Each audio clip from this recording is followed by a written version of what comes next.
잘 오셨습니다. 반갑습니다. 이렇게 한번 인사하겠습니다. 네, 그 어느 때보다 많이 떨리고요. 또 그간에 또 우리 기라성 같은 우리 선배 목사님들이 오셔가지고 이 설교 수준을 굉장히 높여놓으시는 바람에 굉장히 부담이 됩니다. 많이 부담이 되고요. 하나님만 바라보는 시간이 되었으면 좋겠고요. 그냥 집밥 먹는 느낌으로 마음을 여셔서 편하게 들으시면 좋겠습니다. 오늘 본문은 오병이어 기적으로 알려진 말씀입니다. 내용은 너무 다들 잘 아실 텐데요. 어느 소년이 싸운 도시락이 있었습니다. 보리떡 5개와 물고기 2마리로 성인 남성만 5,000명, 그러니까 남녀노소를 다 포함하면 대략 2만 명의 사람들이 배불리 먹은 사건입니다. 유일하게 사복음서에 모두 소개될 만큼 예수 믿지 않는 사람들도 많이 알고 있는 이야기인데요. 근데 많은 성도님들이 이야기는 잘 알고 계시는데 사건이 벌어진 본문의 배경과 어떤 앞뒤 전후의 맥락에 대해서는 크게 관심이 없을 때가 많습니다. 이 사건이 언제 어떤 상황에서 벌어진 것인지를 좀 살펴보신다면 그 중심의 의미를 새기는데 도움이 되리라고 생각합니다. 자, 그런 측면에서 오늘 본문 전반부에 기록된 배경을 주목해서 볼 필요가 있는데요. 30절 말씀을 우리 함께 읽어보도록 할까요? 시작. 사도들이 예수께 모여 자기들이 행한 것과 가르친 것을 낱낱이 고하니. 아멘. 사도는 이 보냄을 받은 자라는 뜻을 가지고 있습니다. 예수님께서 보낸 제자들이 지금 막 전도 여행을 마치고 돌아와서 말하자면 주님께 사역 보고를 지금 드리는 장면입니다. 본문에 기록된 행한 것과 그들이 가르친 어떤 내용이 뭘까요? 오늘 읽지는 않았습니다만 앞에 나와 있는 6장 12절에서 13절의 내용이 될 텐데요. 행한 것은 귀신을 내어 쫓고 많은 병자를 고친 사역들입니다. 그리고 가르친 것은 회개를 전파하고 하나님의 말씀을 선포했겠죠. 그러니까 오늘 이 오병이어의 기적이 일어난 시점은 제자들이 주님으로부터 보냄을 받고 다시 돌아온 직후에 일어난 사건이라는 점입니다. 굉장히 재밌었을 것 같아요. 상상을 해보면 제자들이 여러 사역지에 가서 병 고치고 또 말씀을 선포하면서 일어났던 여러 가지 이적들과 하나님이 베푸신 은혜들을 나눌 때 정말 시시콜콜하게 그런 것들을 다 나누면서 굉장히 또 걱정적인 사람은 되게 막 흥분해가지고 이야기를 하지 않았을까. 그래서 주님께서 또 한바탕 웃으시면서 격려하는 자리가 아니었을까 이런 생각을 해봅니다. 우리 교회도 그러기를 소망합니다. 주님께서는 이 사역을 마치고 돌아온 이 제자들에게 따로 한적한 곳에 가서 잠깐 쉬라고 말씀을 합니다. 어떻게 보면은 휴가를 잠깐 주신 건데요. 휴식에 대한 어떤 주님이 주시는 어떤 가이드라인이 있는 것 같아요. 사람들과 좀 떨어져서 격리되어 있는 어떤 한적한 공간, 계속 쉬는 것이 아니라 제한된, 잠깐이라고 기록되어 있잖아요. 제한된 시간 안에서의 휴식을 갖도록 합니다. 7, 8월이 아무래도 휴가철이다 보니까 여러분들이 또 여러 곳으로 떠나실 텐데 그래도 성경적인 휴식, 주님이 가르쳐 주신 어떤 휴가를 제안해 본다면 제 생각에는 기도원에 온 가족이 한번 가서 기도하는 것도 좋은 휴가가 되지 않을까 이런 생각을 해봅니다. 하지만 사람들이 휴가를 보냈는데도 많았던 것 같습니다. 뭘 먹기도 굉장히 어려웠던 상황인 것 같은데요. 결국 예수님께서는 제자들을 배려해서 배를 타고 한적한 곳으로 이동을 하시는데요. 자, 문제는 우리 예수님의 인기와 영향력이 너무나 엄청났기 때문에 사람들이 가만 내버려 두지 않았다는 겁니다. 이미 주님이 가시는 동선, 제자들의 동선을 일거수일투족 다 파악을 하고 있었기 때문에 다 알고 있었던 거예요. 그래서 33절 말씀을 보니까 모든 마을의 사람들이 육지의 길이죠. 육로를 통해서 배보다 먼저 그 해변에 도착했다고 기록합니다. 자, 그러면 배에서 이제 내린 주님께서 그 무리들을 바라보실 때 어떤 눈으로 바라보셨을까요? 34절에서 주님은 그들을 불쌍히 여겼다고 기록합니다. 뭐가 불쌍했을까요? 본문에 나와 있는 얘기로 말씀을 드리면 목자 없는 양처럼 헤매는 그들의 모습이 측은해 보였던 겁니다. 우리 주님께서는 그런 무리들을 외면하지 않으셨습니다. 지금 굉장히 날이 저물 때까지 사역을 하셨기 때문에 많이 지치고 피곤하셨음에도 불구하고 또다시 힘을 내셔서 말씀을 가르치기 시작합니다. 그리고 시간이 흘렀습니다. 어느덧 해가 저물 때가 되었는데요. 해가 저무니까 배고픈 시간이 온 거잖아요. 그래서 제자들이 주님께 다음과 같이 요청을 합니다. 주님, 시간이 많이 늦었습니다. 이곳은 지금 빈들 광야인데요. 다들 먹지 못했으니까 사람들이 그래도 제일 가까운 근처 마을로 이동해서 뭐라도 좀 사 먹고 요기할 수 있도록 좀 보내는 게 어떻겠습니까?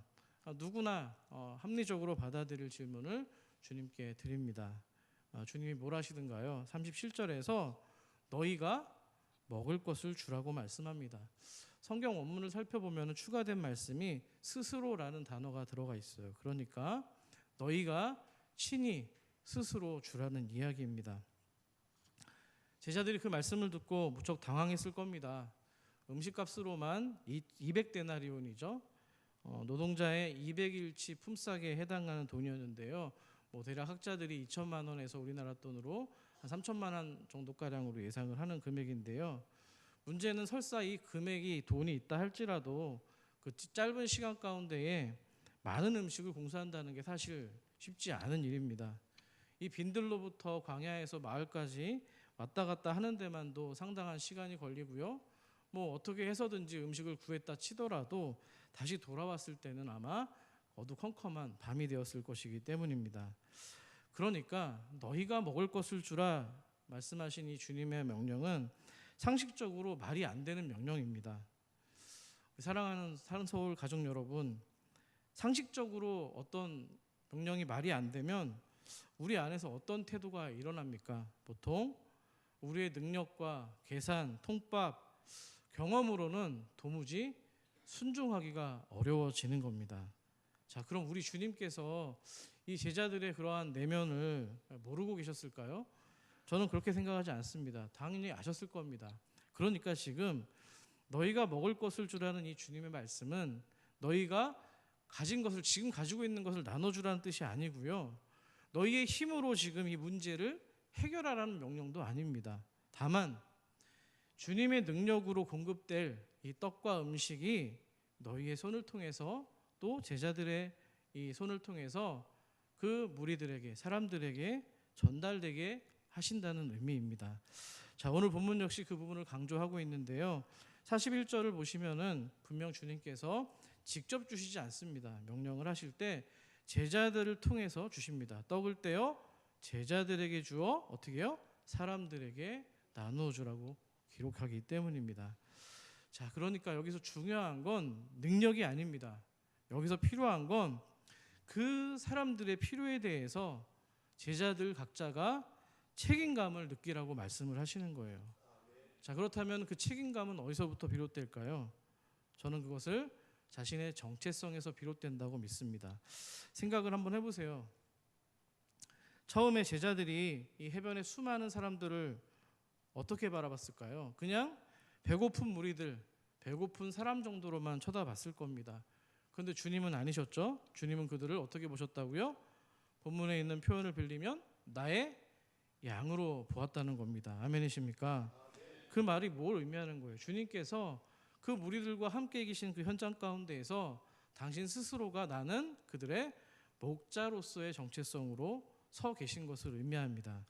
자, 그러니까 목자이신 주님께서는 그 무리들이 당신께서 책임지시고 보호하시고 먹여야 할 양으로 바라보신 겁니다. 하지만 이 제자들에게는 아직 그런 마음이 없었던 거죠. 그래서 아까 앞선 맥락이 중요한 겁니다. 앞선 맥락에서 분명히 그들은 보냄받은 자였습니다. 보냄받은 자로서 예수님 파송할 때 여러 가지 사역들을 하고 사람들을 섬기고 병을 낫게 하고 복음을 전했습니다. 하지만 그들에게는 한 가지 빠진 게 있었는데 목자의 마음이 아직 없었다는 거예요. 물론 늘 곁에 계시는 진짜 목자이신 예수님이 그들 곁에 있기 때문에 그런 마음이 안 들었을 수도 있습니다만 만약에 제자들에게도 목자의 마음이 있었다면 주님께 질문을 던질 때 다르게 물었을지도 모르겠습니다. 이런 거죠. 주님, 이 사람들을 여기서 어떻게든 먹여서 보내야 되지 않겠습니까? 이러다가 배고파서 쓰러지는 사람이 생길지도 몰라요. 주님 혹시 방법이 없을까요? 과거를 좀 돌이켜 보면 하나님께서는 광야에서 이스라엘 백성들에게 만나와 메추라기를 먹여주셨지 않습니까? 지금 하나님의 아들로 오신 주님이라고 예수님께서 설명을 하셨는데 지금 우리에게 이 빈들 가운데서 그들을 먹일 다른 방법은 없겠습니까? 어쩌면 좀 더 적극적인 방법으로 해결 방안을 모색했을지 모르겠습니다. 사랑하는 여러분, 다시 한번 강조드리지만 너희가 먹을 것을 주라는 이 주님의 말씀은요, 우리의 능력으로 우리의 힘으로 그 일을 무조건 감당해나라는 말씀이 아닙니다. 다만 그 먹이는 일이 다름 아닌 우리의 일이요, 교회의 일이요, 사명이라고 선포하시는 겁니다. 그 일을 걱정하고 또 그 기도하면서 감당해야 내야 될 사람이 또 교회가 바로 우리라는 것을 지금 받아들이라고 지금 권면하시는 겁니다. 여러분, 감당할 능력은요, 소명을 받아들이는 자에게 허락되는 겁니다. 소명이 있는 곳에 주님의 능력이 나타나는 것이죠. 능력이 있는 곳에 소명이 있는 것이 아니기 때문입니다. 믿으시면 아멘 합시다. 세상 사람들은 다 능력에 따라서 일을 하며 삽니다. 하지만 주님의 제자들, 주를 나의 구주로 믿는 성도들은 사명 때문에 주님의 능력을 덧입는 것입니다. 내가 받아들인 사명에 따라서 내가 감당하려는 그 일에 따라서 주님이 감당할 힘과 능력을 주시기 때문입니다. 그 말은 반대로 사명이 없는 사람에게는 자기 능력 이상의 것을 경험하는 은혜가 따라오지 않는다는 겁니다. 비극이죠. 자, 물론 이 주님의 말씀을 따라 산다는 게, 제자들로 살아간다는 게, 사명대로 살아가는 게 오늘 본문에 나와 있는 것처럼 비록 내 능력으로 안 되는 이 한계와 때로는 고통스러운 순간을 만날 때가 있습니다. 하지만 결국에는 말씀을 따라, 사명을 따라 살아가게 되면 나의 능력이 아닌, 여러분의 능력이 아닌 하늘로부터 하나님의 능력으로 사는 은혜가 있는 줄 믿습니다. 여러분은 어디에 해당되십니까? 내 능력대로 살아가십니까? 아니면 주님이 주시는 능력을 힘입어서 살아가십니까? 간절히 바라기는 너희가 먹을 것을 주라는 이 말씀을 믿음으로 잘 받으셔서 주님의 능력으로 살아가는 저와 여러분 되기를 소망합니다. 자, 그런 측면에서 여러분의 삶 가운데에 우리의 일상이죠. 이런 경우들이 있습니다. 여러분들이 누군가의 또 어떤 지체들의 또 세상 사람들의 필요를 보게 되는 순간이 있죠. 그럴 때 그것이 우연으로 생겨난 일이 아니고요. 우리를 향한, 또 여러분과 우리 교회를 향한 하나님의 마음이며 부르심이라는 사실을 받아들여야만 됩니다. 예를 들면 간단하게 이런 겁니다. 괜히 어느 성도가 갑자기 제가 생각이 나는 거예요. 갑자기 괜히 오늘 한 목사님한테 김치를 담가주고 싶은데 이러라고 말씀드리는 건 아닙니다만 이런 생각이 갑자기 문득 드시는 분들도 계실 거고요. 갑자기 어느 성도가 평상시 친하지도 않은 분인데 생각이 문득 나는 거예요. 그래서 전화를 하고 싶은 마음이 들 때도 있고요. 또 이런 경우가 있죠. 잠이 많은 어떤 분이 계시는데 갑자기 새벽에 잠이 깬 겁니다. 그랬는데 갑자기 어느 집사님이 생각나고 어느 권사님이 생각이 나는 거예요. 그럼 뭐 하라는 거예요? 기도하라는 겁니다. 바로 이런 상황들을 너희가 먹을 것을 주라는 말씀으로 믿고 아멘으로 받으셔야만 됩니다. 그럴 때 더 그 사람들, 생각나게 하신 지체들을 어떻게 먹을 것을 줄 것인지 또 어떻게 접근할 것인지에 대해서 찾고 구하는 데까지 나아가야 되기 때문입니다. 자, 그런데 여기서 우리가 조금 더 깊이 생각해야 될 부분이 있는데요. 물론 이 오병이어의 이 사건은, 표적은요, 분명 먹을 것이 양적으로 풍성해진 기적이긴 합니다. 그런데 여기서 우리가 반드시 기억해야 될 한 가지 전제 조건이 있습니다. 오늘 이 사건의 출발점으로 좀 잠깐 다시 돌아가 봤으면 좋겠는데요.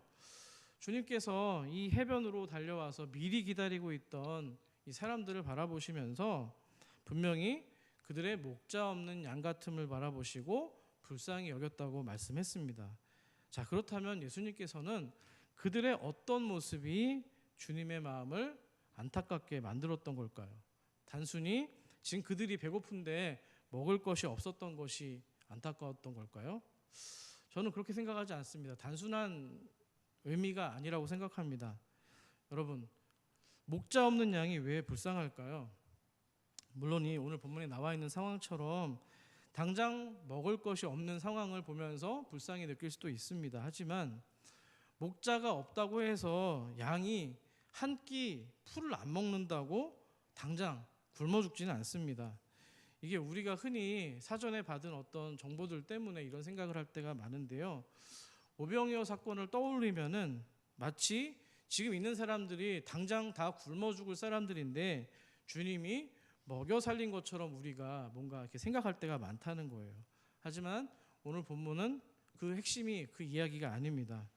왜 주님께서는 지금 그들의 한 끼를 챙겨서 먹여 보내시려고 하는 걸까요? 이유는 따로 있는데요. 오늘 본문에 기록된 이 사실 목자 없는 양이라는 표현은요, 지금 주님께서 예수님만이 처음 사용하신 표현은 아닙니다. 이미 과거 이 광야의 출애굽 백성들에게도 사용되었던 표현이고요. 구약의 다른 말씀에서도 종종 인용되는 이 본문입니다. 몇 가지 구약의 용례들을 살펴보면 오늘 주님께서 하신 말씀의 요지를 우리가 좀 더 가까이 접근할 거라고 생각합니다. 목자 없는 양은 한마디로 인도자가 없는 하나님 백성을 말합니다.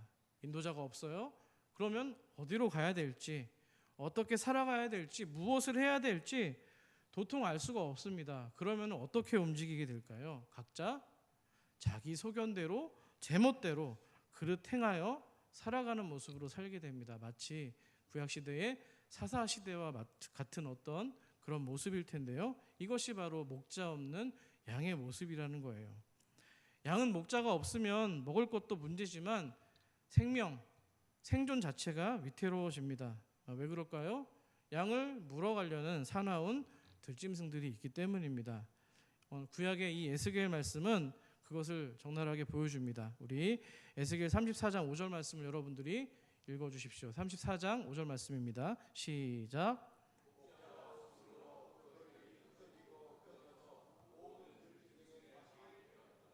아멘. 네, 목자가 없어서 흩어지고요. 모든 들짐승의 밥이 되었다고 설명합니다.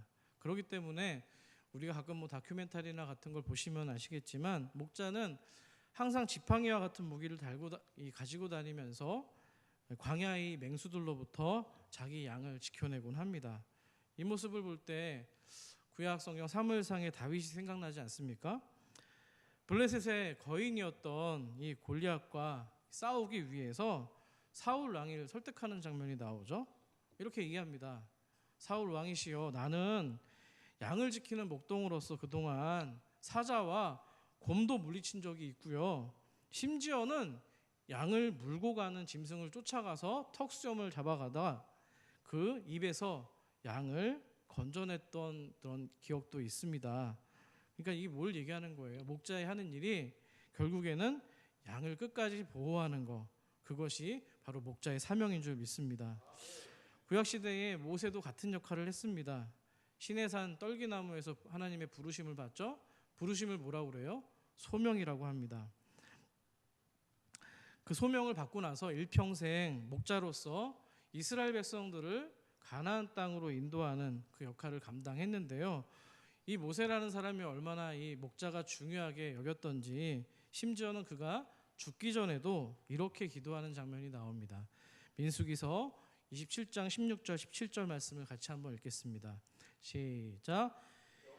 모든 육체의 생명의 하나님이시여, 원하건대 한 사람을 이 회중 위에 세워서 그로 그들 앞에 출입하며 그들을 인도하여 출입하게 하사 여호와의 회중이 목자 없는 양과 같이 되지 않게 하옵소서.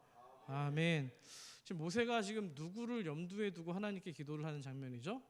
그렇죠. 여호수아를 두고 기도를 하는 겁니다. 모세 다음에 리더였던 지도자였던 여호수아를 하나님께서 잘 붙들어 달라고, 목자의 역할을 잘 감당하게 해달라고 지금 간절하게 기도하는 장면입니다. 지금 해변에서 모여있는 무리들을 바라보시는 주님의 마음이 바로 이런 마음이라는 겁니다. 예수가 없으면 목자 잃은 양처럼 어디로 갈지 어떻게 살아가야 될지 길을 모르는 그런 인생들 아닙니까? 주님은 이 들짐승의 밥이 되어버릴 이 목자 없는 양의 모습 너머로 죄와 사망의 종으로 살아가고 있는 그 영혼들의 모습을 안타까운 시선으로 바라보신 겁니다. 단지 그들이 먹을 게 없어서 가난해서 한 끼 굶는 게 안타까워서 불쌍히 여기는 정도가 아니고요. 그들이 생명을 주고 살리는 진리의 말씀을 듣지 못하고 깨닫지 못하고 죽어가고 있는 그들의 모습을 바라보시면서 그들의 영혼을 안타깝게 여기신 겁니다. 자, 그러면 주님께서 그렇게 그들을 불쌍히 여기신 다음에 행하셨던 일이 혹시 뭔지 아십니까? 그들에게 먹을 것을 바로 주셨던가요? 질병을 고쳤던가요? 그것도 물론 중요하고 거기서 행하셨을 수도 있습니다만 오늘 본문 말씀은 다른 이야기를 기록하고 있습니다. 오늘 좀 PPT는 없는데 34절 말씀을 성경을 통해서 같이 한번 읽어볼까요? 시작. 예수께서 나오사 큰 무리를 보시고 그 목자 없는 양 같음으로 인하여 불쌍히 여기사 이에 여러 가지로 가르치시더라. 아멘. 자, 무리를 바라보시고 예수님이 행하신 일이 뭐라고 기록되어 있죠? 가르치셨다고 되어 있습니다. 네, 여러 가지로 가르치셨다고 분명히 기록하고 있는데요. 영어 성경을 보니까 He began to teach them many things 이렇게 기록되어 있어요. Many things, 많다는 거예요. 많은 것들을 가르치기 시작했다고 기록합니다. 자, 그러니까 주님께서는 지금 눈에 보이는 그 식량이 아니고요. 진리의 말씀으로 그들을 먹이시고 돌보시고 인도하시면서 그들이 사단의 종으로 매인 그런 저주받은 인생이 아니라 하나님의 음성을 따라가는 양으로 성도로서 그 주님을 따라가는 인생이 될 수 있도록 말씀을 가르치셨다는 겁니다. 아멘이십니까? 그들이 왜 오후 늦게까지 해가 뉘엿뉘엿 할 때까지 그 자리에 해변에 있었던 겁니까? 그들이 왜 밥 먹는 것도 있고 지금 그곳에 머물러 있었던 거냐고요. 다른 이유가 아니라 주님께서 여러 가지로 많은 것을 가르치셨기 때문입니다.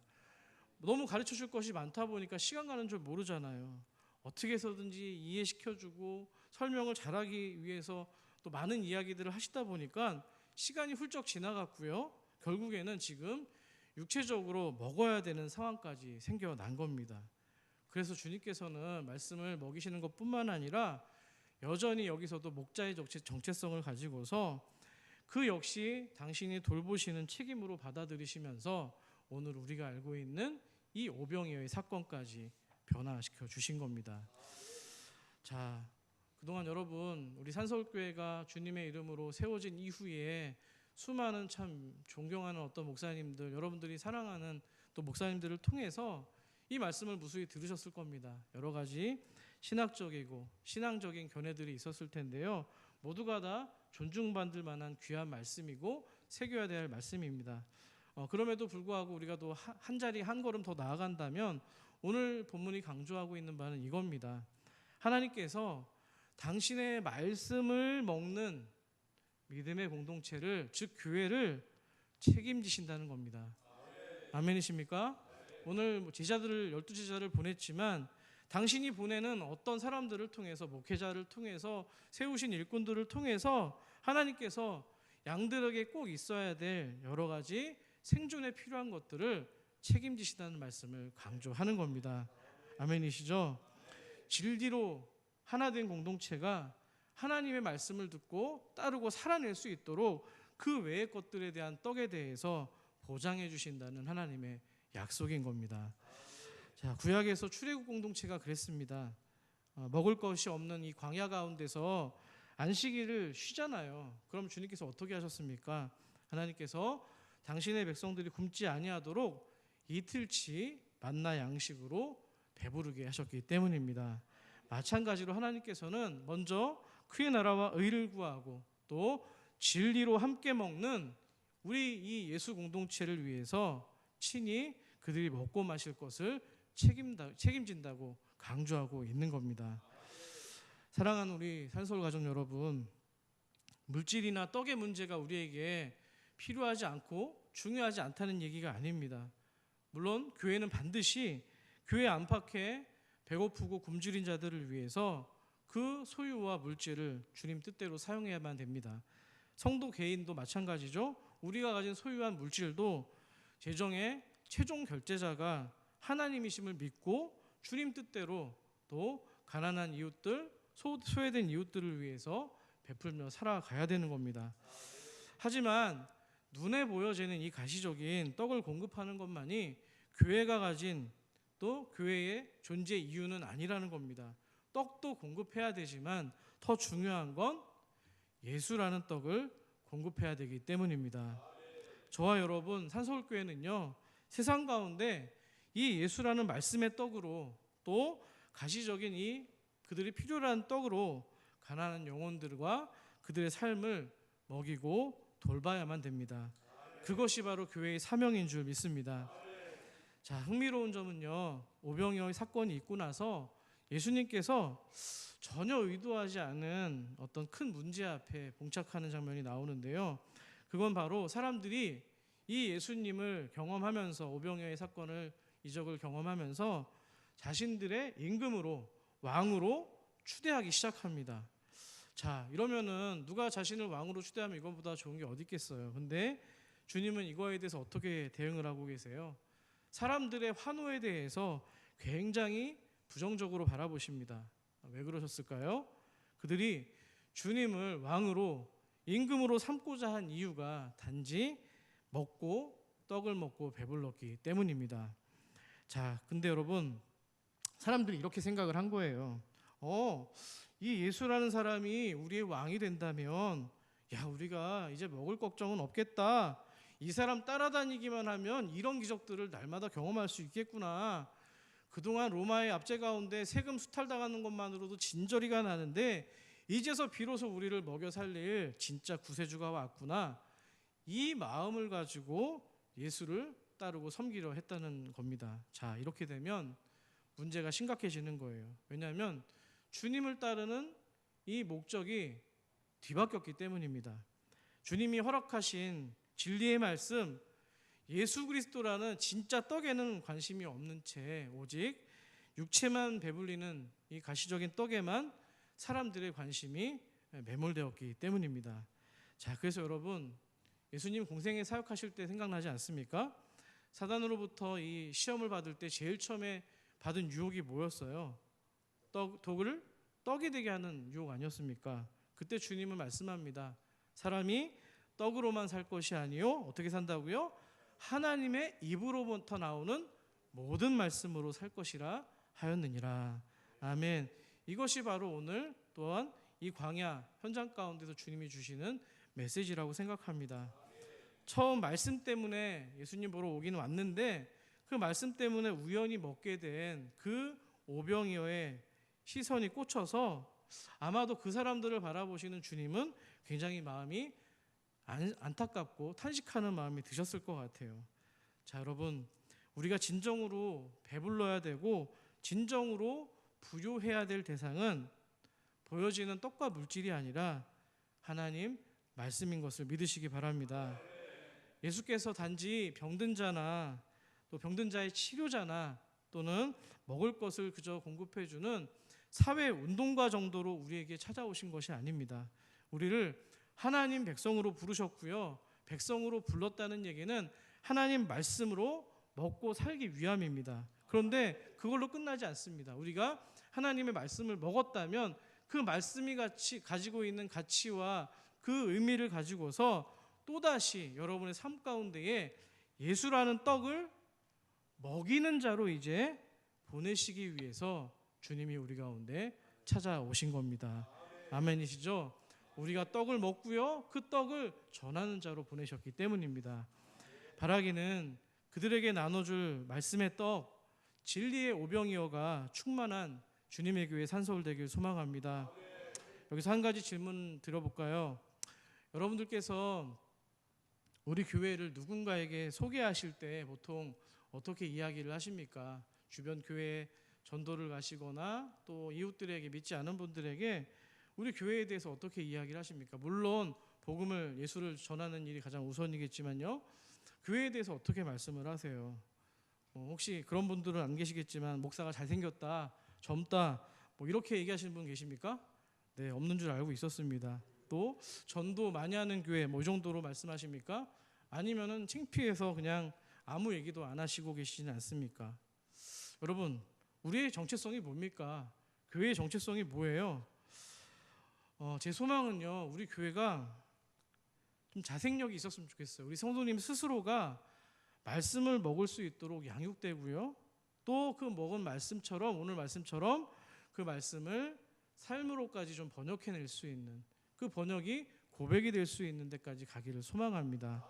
비단 말씀을 자주 접하는 목사뿐만 아니라 모든 성도님들이 젖먹이에서부터 정말 노년에 이르기까지 이 예수라는 떡을, 말씀의 떡을 풍성히 먹고 누리기를 소망합니다. 그렇게 주님의 교회 산서울이 말씀의 떡이 풍성한 진짜 베들레헴이 되기를 소망합니다. 여러분, 교회 소개할 때 목사가 어떤 능력이 있고 잘생겼고 무슨 은사가 있고 설교가 어떻고 재정이 어떻고, 그것이 교회의 정체성을 설명하는 것이 아닙니다. 신약 성경에 나와 있는 어떤 교회를 설명할 때도 그걸로 교회를 자랑하지 않았다는 거예요. 여러분, 말씀을 묵상하십시오. 그 말씀을 정말 삶으로 번역하시고 고백하시길 소망합니다. 그것이 주님의 교회 산서울이 세워진 이유이고요, 또한 그 교회를 섬기는 교역자들과 또 중직자들이 세워진 이유인 줄 믿습니다. 너희가 가진 것을 주라. 이 말씀 앞에서 우리가 가진 것은요, 단지 떡이 아닙니다. 우리가 가진 것은 진리의 말씀이며 예수라는 떡이기 때문입니다. 그 떡을 전하기 위해서 우리가 날마다 매일같이 함께 모여 기도하고요, 예배하고 말씀을 나누는 거라고 생각합니다. 때로는 그 과정이 삶이 녹록지 않기 때문에 되게 고되기도 하고 고단하기도 하고 힘들 수도 있습니다. 하지만 그럼에도 불구하고 주님 주신 명령이기에 또 믿고 순종하며 나아갈 때 주님께서는 우리에게 육체의 삶의 필요도 충분하게 채우는 오병이어를 계속해서 경험하게 하실 것입니다. 말씀을 정리합니다. 오늘 본문에 보시면은 모두가 배불리 먹은 후에 광주리가 몇 개나 남았다고 되어 있죠? 네, 12바구니나 남았다고 되어 있습니다. 12명은 바로 예수님께서 보냄받은 자의 수, 사도의 수, 제자의 수입니다. 하나님의 말씀을 먹고 먹이는 자들로 부름받은 자의 수가 12이라는 거예요. 베드로에게도 내 양을 먹이라는 하나님께서 분부를 하셨잖아요. 자, 그 12바구니가 지금 가득 채워졌다는 게 뭐를 의미할까요? 저와 여러분이 목사뿐만 아니라 하나님의 은혜를 입고 부르심을 받은 성도라면 그 부르심을 온전히 감당하고 그것이 내 책임이요 내 사명이라는 것을 온전히 받아들일 때 우리 각자의 삶 또한, 여러분의 삶 또한 12광주리처럼 하나님이 은혜가 흘러넘치는 그 실체를 경험하게 되실 것입니다. 주님의 교회 산서울이 이 진리의 떡을 떼기 위해서 날마다 열심히 모이고 결국 그럴 때 육체와 삶의 필요까지 풍성히 채워주시는 주님의 오병이어를 경험하기를 간절히 소망합니다. 이 시간 같이 함께 찬양하시면서 기도했으면 좋겠는데요. 주님 말씀하시면이라는 찬양입니다. 말씀하시면 내가 나아가겠습니다. 오병이어의 책임을 갖겠습니다. 그 주님이 행하시는 능력을 가지고서 전하는 통로가 되겠습니다. 고백을 담아 함께 찬양합니다.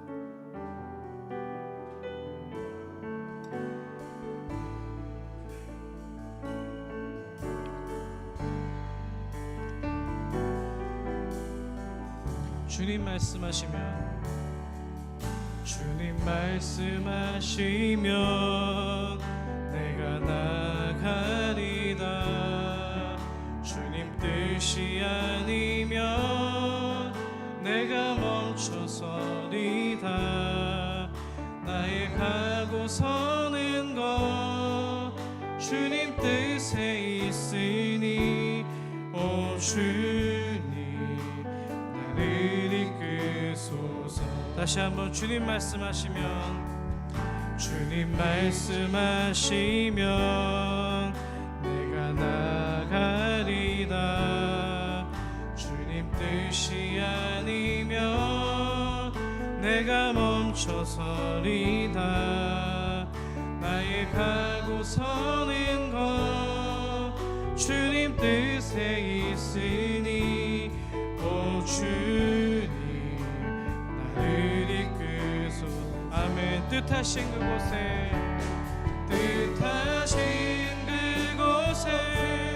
나 있기 원합니다. 이끄시는 대로 순종하며 살리니 연약한 내 영혼 통하여 일하소서. 주님 나라와 그 뜻을 위하여 오 주님 나를 이끄소서. 오 주님 오 주님 나를 이끄소서. 이 시간 기도했으면 좋겠는데요, 오늘 아침에 어느 권사님이 저를 찾아오셔서 밝은 얼굴로 이렇게 얘기를 하시더라고요. 아침에 새벽에 꿈을 꿨습니다. 목사님, 꿈을 꿨는데 많은 사람들이 이 교회 예배당을 채우고 기쁜 얼굴로 모여 있다라는 이야기를 하셨습니다. 하나님이 주신 은혜인 줄 믿습니다. 오병이어의 이 축복은요, 우리가 정말 하나님 말씀을 순종하고 나아갈 때 자연스럽게 하나님이 부어주시는 은혜라고 믿습니다. 그 마음을 담아서 기도하시겠는데요, 하나님, 주님의 교회 산서울이 예수의 말씀으로 풍성한 떡집이 되기를 원합니다. 베들레헴이 되기를 원합니다. 소명에서부터 사명까지 살아내는 복된 교회가 되게 해달라고 이 시간 같이 한번 통성으로 함께 기도합니다. 살아계신 아버지 하나님, 은혜를 감사합니다. 주님의 교회 산서울, 주의 피값으로 세우신 교회입니다. 하나님의 말씀으로 세워진 교회입니다. 아버지 하나님, 주님이 먼저 우리 가운데 헌신하셨기에 십자가에서 보여주셨던 그 헌신을 따라서 아버지 하나님, 저희들의 삶 또한 그 하나님 십자가에서 보여주신 주님의 희생이 무슨 의미를 있는지, 어떤 가치가 있는지 생명의 가치를 기억하게 하여 주셔서 아버지 하나님, 우리가 그 부름 가운데에 하나님 맡겨주신 사명을 온전하게 주님의 것으로 하나님 감당할 수 있게 인도하여 주시고, 아버지 하나님, 말씀을 먹고 말씀을 전하는 자로, 또한 삶을 살아내는 자로서 아버지 하나님, 이 지역을 하나님 또 전 세계와 열방 가운데에 하나님을 증거할 수 있는 복된 교회가 될 수 있도록 아버지 하나님 은혜를 베풀어 주시옵소서. 살아계신 아버지 하나님, 40여 년이 넘는 기간 동안에 주님이 사랑하셔서 세운 교회이고 이끌어 오셨고 지금도 함께 하시며 앞으로도 함께 계실 주님인 줄 믿습니다. 이 교회 가운데 교회의 기본인 말씀이신, 살아계신 말씀이신 예수님을 잘 먹고 그 말씀이신 예수님을 잘 전하는 오병이어의 교회가 되게 하여 주시옵소서. 말씀으로 날마다 충만하여지는 진짜 베들레헴으로 거듭나는 복된 교회가 될 수 있도록 축복하여 주시옵소서. 감사드리며 우리 구주 예수 그리스도